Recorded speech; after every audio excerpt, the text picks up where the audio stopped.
Hi, welcome back to Wallflowers. So today I'd like to wish all American subs, Canadian subs, and indeed anyone around the world who celebrates Thanksgiving, happy Thanksgiving. Um, so anyone watching the videos would have noticed that I've had these pumpkin stroke squashes on the side for about 2 weeks now. The big orange pumpkin I purchased for just 50p, so 50 English pennies. And the two, I think they're actually called porcelain pumpkins, so they have like a pinky tinge, and some can be even pinker.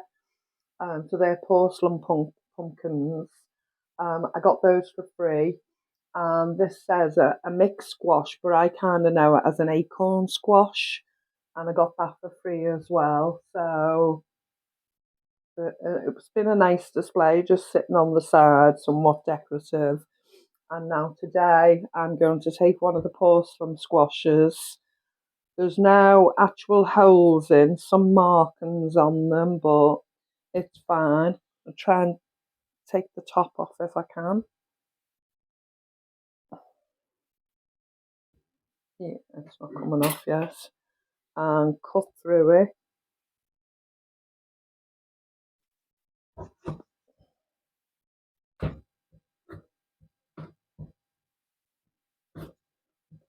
Very firm.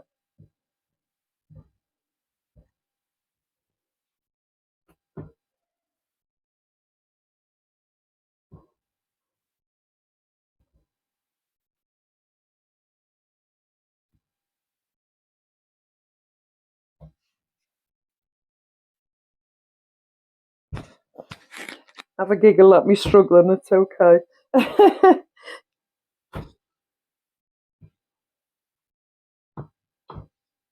So I'm going to stop the camera. I'm going to get Mr. Wallflowers to continue cutting it through for me. Oh yeah, I might have done it.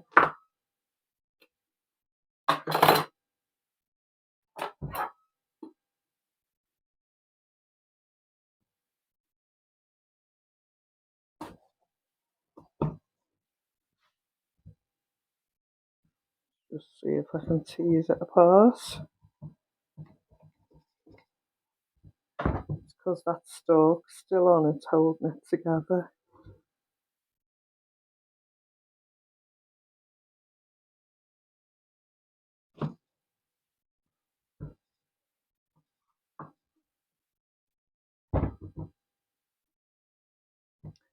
If nothing else, I'll bring you a giggle.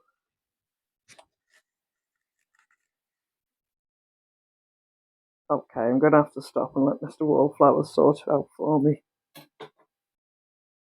Okay, Mr. Wallflowers has been the saving grace, and he's cut it in half for me. So I'm just going to scoop the insides out.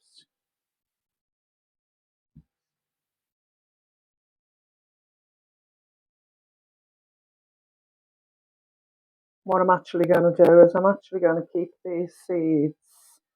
I know it's probably been imported or come from somewhere else. I don't know, possibly here. But I'll see if I can grow some myself from these seeds. So after scooping them out, I'll pick all the flesh off them. I'll lay them on some kitchen roll and dry them out a bit, and then I'll keep them in a brown envelope or any envelope until spring next year. I'll check the dates actually for when they should be sown, and then see if another experiment can take place and see if I can grow this squash again on these seeds. Be quite nice. With this for free, it could go on to give us many squashes for many years to come if this is successful.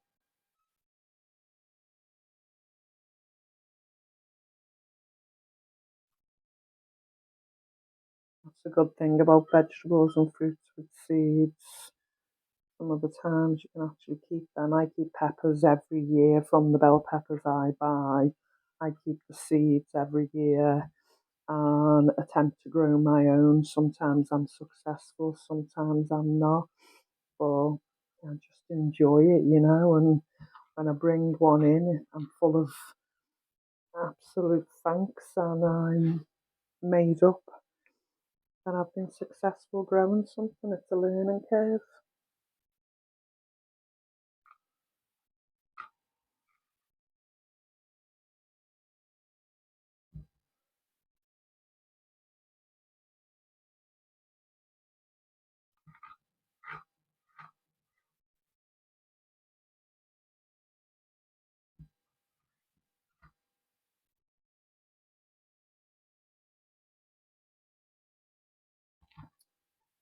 What recipes are you making from pumpkins, or have you pre-made and brought out for today's Thanksgiving lunch? I've made previously pumpkin pie. How I saw it was not far different to what we'd call a custard tart here in the UK, except for obviously the pumpkin flavour is much more intense in colour and much more intense in the flavour. But it was basically the same as a custard tart to me. I'm just going to take some butter now, and I'm just going to butter the inside where we've taken the seeds out.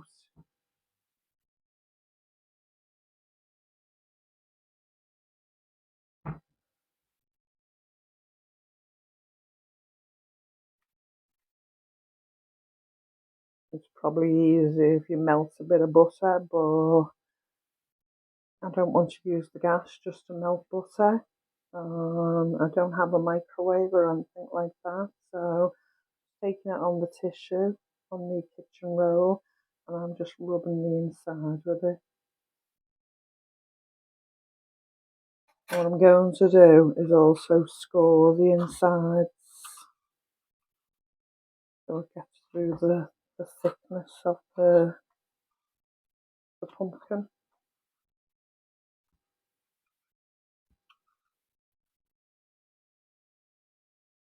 Now with the other pumpkins that you can see there, I'm going to do some cupcakes and some muffins. So I'll cook it in basically the same way I'm doing today, except I won't add the savoury aspects, salt, pepper, etc. And I'll just do the sweet aspects to it, honey and some nutmeg or cinnamon, and do those flavours on it. So it's scored, it's buttered, um, and I'm actually, just bear with me while I get everything ready.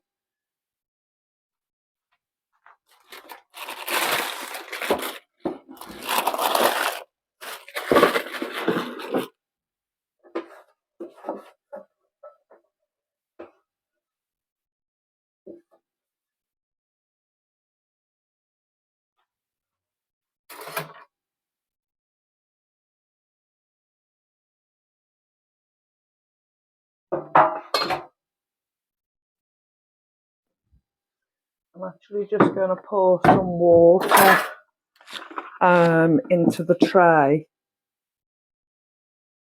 just for the pumpkin to sit on so it doesn't dry out. Now I've got the oven on at 350 degrees already preheating, and I'm just going to sit the pumpkin in it that way up. I'm not enclosing it, so it's not going to, steam it or anything like that. The moisture is literally just going to stop it from drying up. And I'm going to cook that. I'm going to do the other one next to it. I'm going to cook that for around an hour, 20 minutes. Now, yes, it's an awful lot in this climate, but I'm doubling it. I'm actually using the oven to cook and for the heating source in the house at the same time because it's pretty cold today. So yeah, put that in. I'll test it a couple of times after an hour with a fork, see how soft it is. and if it's done I'll take it out. If not, I'll let it go the whole hour and 20 minutes, and I'll come back and show you what it's like then. So as Mr. Wallflowers just remind me, I haven't actually put any salt, pepper and anything on, so just going to put a little salt in each one. These are nice big chunks, even though it's in the grinder, it still comes out quite chunky. Black pepper, of course, because we like the flavour.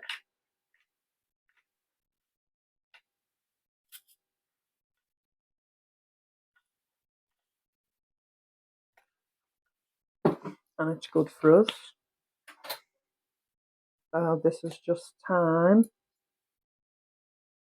I'm not going to go over the top. Just going to put about 1/4 teaspoon in each hole. Oh, just a bit round the top. And then the same again with the nutmeg.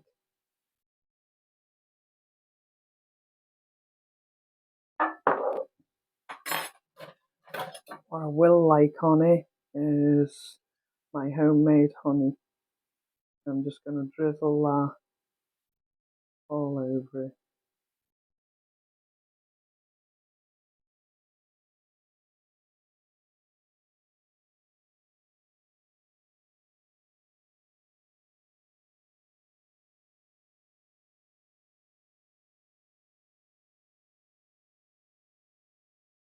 And that should be quite sufficient. And I'm certainly not going to waste what's left on the spoon.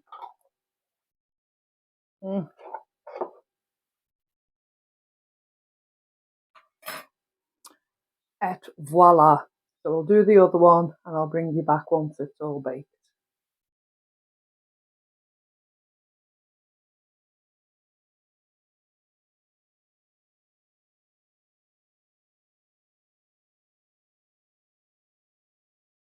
So at this stage they're fully cooked.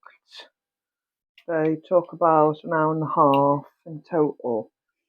And I'm just scooping out the innards now with all the lovely gooey honey and the herbs and salt and pepper. That's one completed. Now whilst I was waiting for it to cook, I put together my version of a cottage pie. I call it my version because it's totally different. I've used pork mince. That's the 50p portion of mince that I bought from the Pantry Food Initiative on Tuesday. One of the two. One of the 2 packets I bought. So I've used that pork mince. I added one of the 100g chive packets, just chopped them up. A small onion, red pepper, and I grated a carrot. Trying to think, and that's it. Fried them off, fried the mince off separately, and then brought it all together. I've added for the gravy an OXO cube, 300ml of water, and a small jar of my own canned tomato. So that was from, I think it was from 2020. It was just a small can that I'd done of tomatoes. So I've added that. So, and I'm going to use the roasted pumpkin as the topping in place of what we'd normally use, mashed potato. So just get to the innards here and get as much out as I can.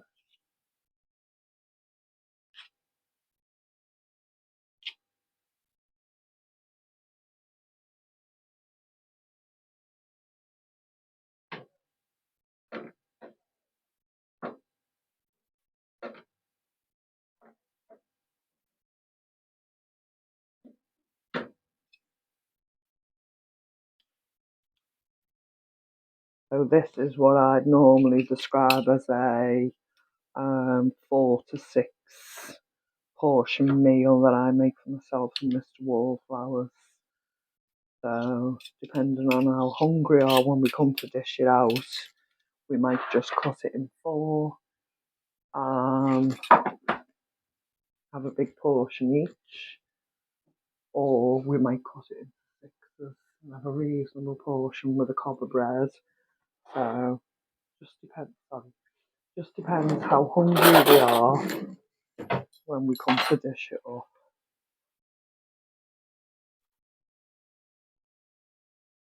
And you can see it's all nice and soft, just mashing it up a little bit.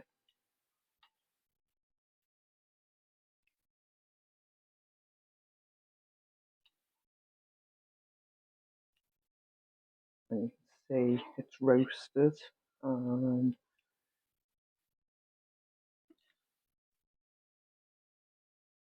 That'll be a nice top, and it actually tastes quite nice. We had a little sneaky taste of it. It's sweet but savoury at the same time.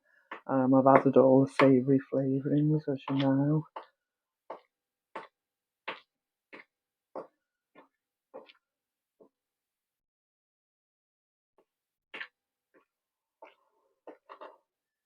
I don't suppose many of us cook with pumpkins. I think a few might, just this time of year, but in the UK, it's not something we come across regularly. Pumpkin or squashes, we do see them, and we learn from the Eastern Europeans what they do with zucchini, squashes, etc.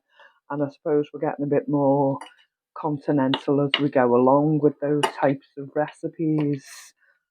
I think I've mentioned before, as a family, we never really ate peppers. I mean, I wasn't brought up to eat peppers, and if they were on a pizza or in frozen food packaging that we'd get, we'd actually take the peppers off and say we wouldn't like them. But Mr. Wallflowers and I eat peppers on a regular basis, if not every day now. Courgettes, but we're still not regular users of the squashes. Now I have them available, I'm going to make the most and use them for a few varied recipes and see if we've got a taste for it and whether we can take advantage and use them more regularly when they're available. So just put a little board underneath that dish.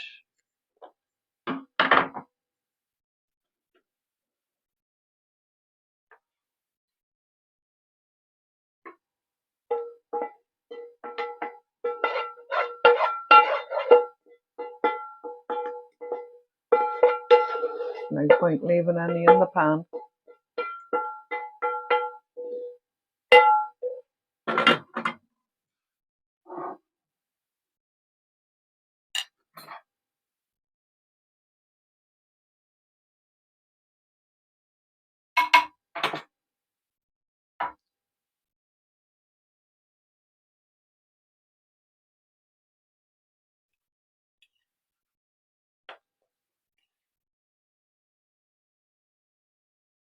Normally, if I do this with the mashed potatoes, there's a name for it, like what you do with butter and ice cream. I can't think what it's called. And you use the 2 spoons and put it on 1 spoon, scrape it off the oven, and you get like an oval pattern of potato. I normally do that with the mashed potatoes to fill a cottage pie or something like that with a potato topping.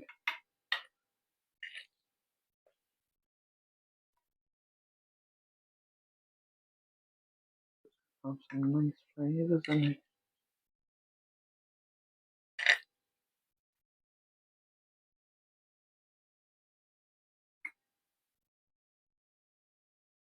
Looks very rustic.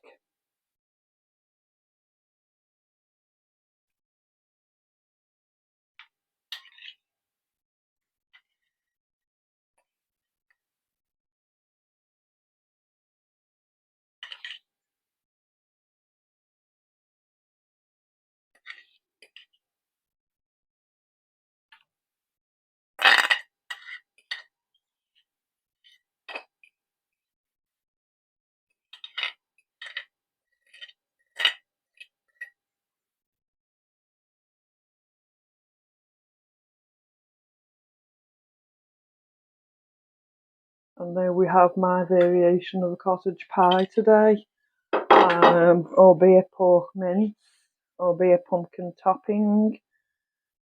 But I'm sure we'll have a tasty meal from there. Okay, hope you're trying something similar, and I hope everyone in Canada and the USA and anyone else who celebrates it has a wonderful Thanksgiving. Take care. Thanks for joining me.